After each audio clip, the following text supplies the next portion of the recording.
scrapyard today, and he called to Tomy. What? Already? You're not that old, cried Tomy.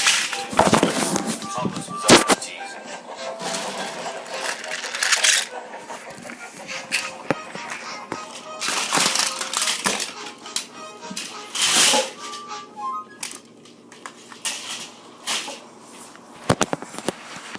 The scrapyard is full of rusty old cars and machinery.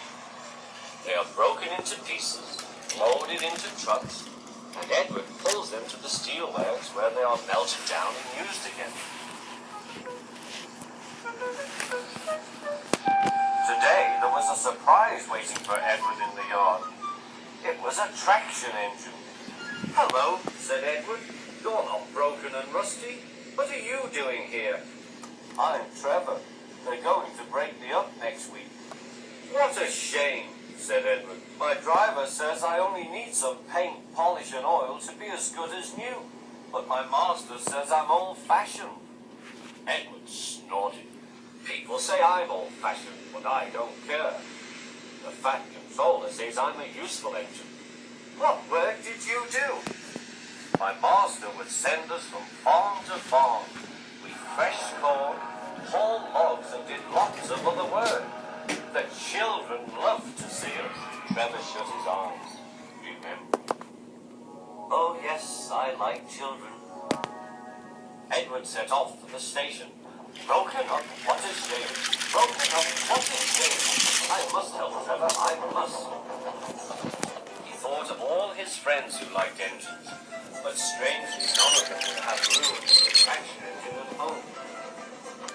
"It's a shame, he hissed. There! Beep, beep! Why didn't I think of it before? There, on the platform, was the very person.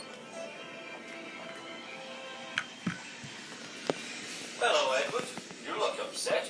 What's the matter, Charlie?" he asked the driver. "There's a traction engine in the scrapyard, Vicar. He'll be broken up next week. Coll says he never drove a better engine. Do save him, sir. He saws wood and gives children rides."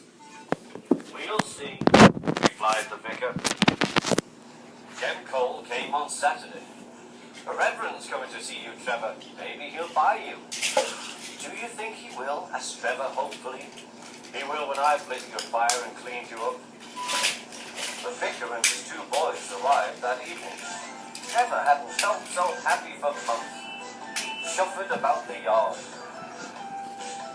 "Show your paces, Trevor," said the vicar.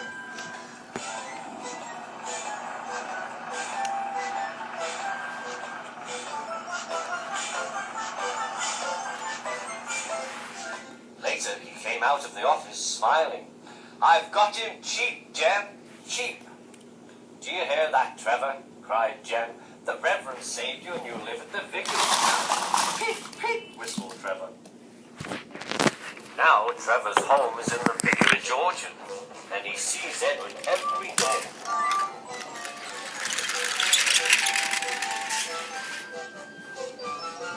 His paint is spotless and his brass shines like gold. Trevor likes his work, but his happiest day is the church fete. With a wooden seat bolted to his bunker, he chuffers round the orchard, giving rides to children.